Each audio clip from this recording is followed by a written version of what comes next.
It's Audrine. It's Audrine. Put your hands together.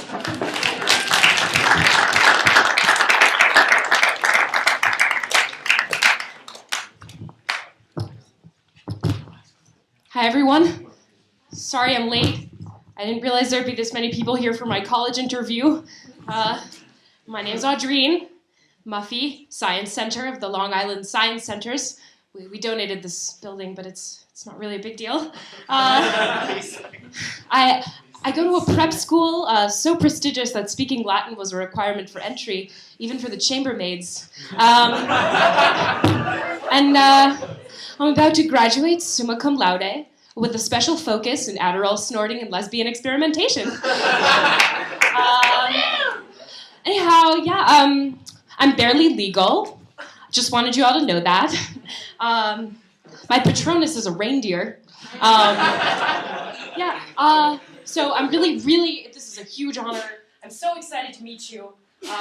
So excited to have this interview. Thank you so much. I just want to talk to you a little bit about my resume. Brought it. Know you all have one too. I do a lot of work on my high school campus. I do a lot of community service. I recently spearheaded an initiative in my town to teach polo to the homeless. It makes them feel valuable, worthwhile, human. I'm also the president of the local chapter of PAMP, People Against the Mistreatment of Pigeons. We've been giving them these darling little tuxedos to improve their reputation.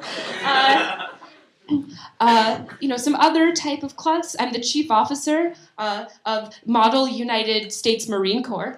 That decision to model carpet bomb the crap out of Iran, that was all me. I was also elected to city council in my freshman year of high school, but I was kicked off after I suggested they replace the community center with a community centaur. He would be really good at teaching kickball, though. So I want to talk a little bit about my awards. I watch the Oscars frequently. Once, I accidentally watched the Tonys, thinking it was a show about mobsters, but it turned out to be a planning meeting for the gay agenda. First item, giving our regards to Broadway! So publications. I subscribe to People, Star, Us Weekly, Us Daily, Us Hourly, Tiger Beat Kids, Tiger Beat Infants, Tiger Beat Fetas, because I really need to know that the stars eat burritos just like us. Some of my skills, I'm fluent in C++, Python, Aramaic, Zulu, several space languages. I'm a porn connoisseur. I have watched so much porn that I can actually match different porns with different wines from various regions of France. I am a repository of TV trivia, especially reality TV. I watch a lot of reality TV. And something I've noticed is that there's just a lot more midgets on reality TV than there are in life, in your average, place. In fact, it seems like every major reality TV show has a midget version, Midget Bachelor exists, actually. Extreme Home Makeover, Midget Home Edition. It's only 20 minutes. What not to wear if you're a midget? Well, a lot of things. No, but, something I've been thinking, I really want to see some realer reality TV. I mean, I think that most of the reality TV you see doesn't just reflect the reality of average Americans who tend not to live in houses with 12 ethnically diverse, attractive roommates and love trapezoids. So I want to see real reality TV. I want to see shows that are just 45 minutes of excruciating, spliced together footage of breakfast tables as America's married couples realize they don't love each other anymore. I would watch that. That shit's hilarious!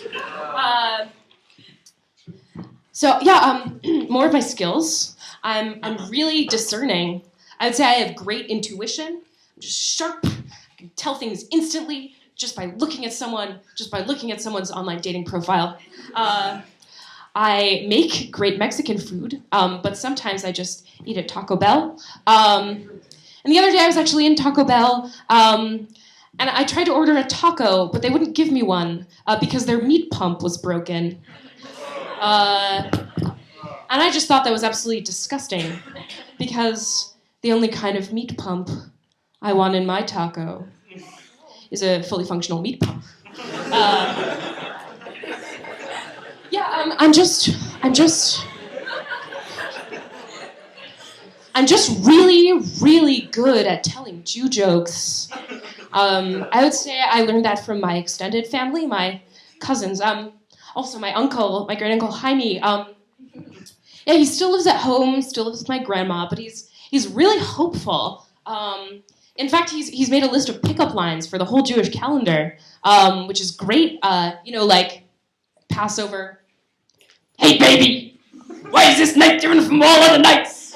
'Cause we're having sex on it. Or Hanukkah.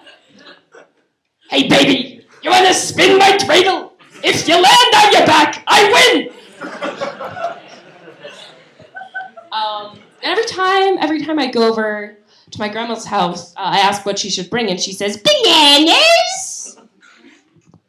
But Ma, you know I don't like bananas. A man shouldn't be eating something that's shaped like that, and neither should you. Did I survive the Holocaust so my son can take away my bananas? But Ma, you were born in New York. That's exactly how I survived. Now bring on those bananas. I sense we've gotten a little off track. So I'd like to bring this conversation back around to my work experience.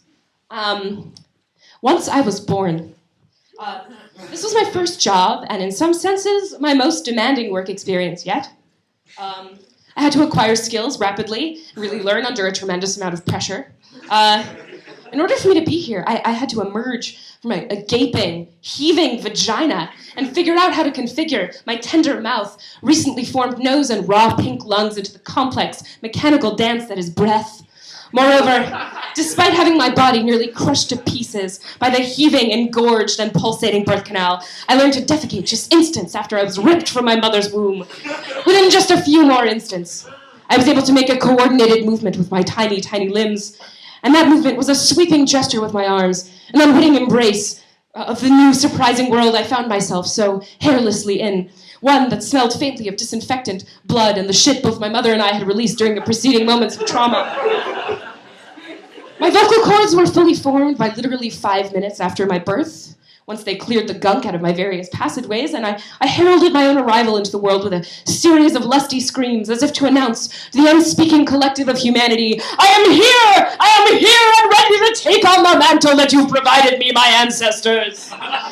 In short, my birth was a miracle, and I would say that it's one of my top qualifications for Harvard. So in the more recent past, this summer, my dad got me a job at his marketing firm. I was working as a marketing intern. I worked on an ad campaign for Dove for Men.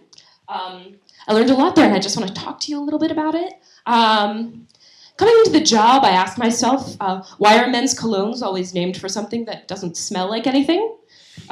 Power, steel, obsession, escape by Armani. What would escape smell like? In my case, it would smell like fear pee. Also ass sweat from the running. And they sell these things, perfumes and colognes for men in these weird ways, like naked women are just gonna fall out of the sky onto your crotch if you wear it. You just slather this on your man hide. What the fuck is a man hide? Men have skin, like women, and they want it to be soft and buttery, like a slip and slide, or a baby's tiny jewel-like nipple. They want their ass to be supple and clean. And men of the world, I'm here to tell you, that's okay.